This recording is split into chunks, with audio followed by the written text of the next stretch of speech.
మా ఆయన ఒక బీట్ ఆఫీసర్. పొద్దున్న నుండి సాయంత్రం దాకా కూడా ఇక్కడ మేడారంలో డ్యూటీ చేస్తున్నాడు ఎండలో.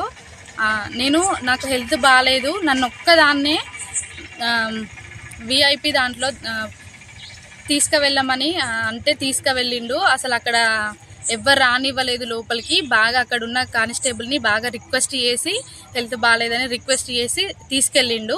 ఆయన పంపించిండు మమ్మల్ని. కొద్దిగా లోపలికి వెళ్ళగానే అక్కడ ఒక ఐపీఎస్ వచ్చి మా హస్బెండ్ది గల్ల పట్టుకొని ఒక దొంగని, ఒక నేరస్తుని, ఒక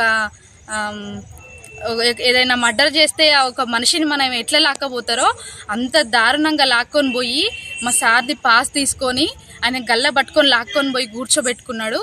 అక్కడ నేను బతిలాడి సార్ ప్లీజ్ సార్ కానీ ఒక బెగ్గర్ లాగా అడుక్కున్నాను. ఆయన కాళ్ళు కూడా పట్టుకున్నాను, ప్లీజ్ సార్ మమ్మల్ని వదిలేయండి సార్ అని.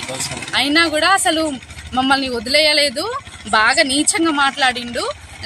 తను కాలు మీద కాలేసుకొని ఆయనకు ఒక హోదా ఉందని అధికారంతో బాగా అసలు నన్ను ఒక మనిషిలాగా, నేను ఒక ఆడ మనిషిని, నేను అసలు వాళ్ళ అమ్మ వాళ్ళ ఒక చెల్లగానో నేను అట్లా అనుకొని కూడా అసలు దారుణంగా నేను కాలు పట్టుకున్నా కూడా కనికరించకుండా ఆయన మాట్లాడిండు.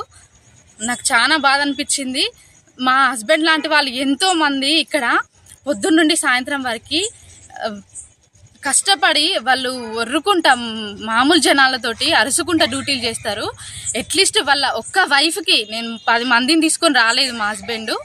ఎవరిని నేను ఒక్కదాన్ని, అది కూడా నాకు హెల్త్ సరిగ్గా బాగాలేదు, తీసుకెళ్తే అంత దారుణంగా చేసిండ్రు మమ్మల్ని. ఇంకా లైఫ్లో అసలు మేడారం మొహం అనేది చూడకుండా చేసిండ్రు. నాకు చాలా బాధ అనిపించింది. గౌసలేం అనే ఆఫీసర్ అక్కడ మేము అసలు ఒక వెహికల్ కానీ ఎలాంటివి తీసుకుపోలేదు. ఓన్లీ నడుచుకుంటా వాళ్ళని బతిమలాడుకొని వెళ్ళినాము.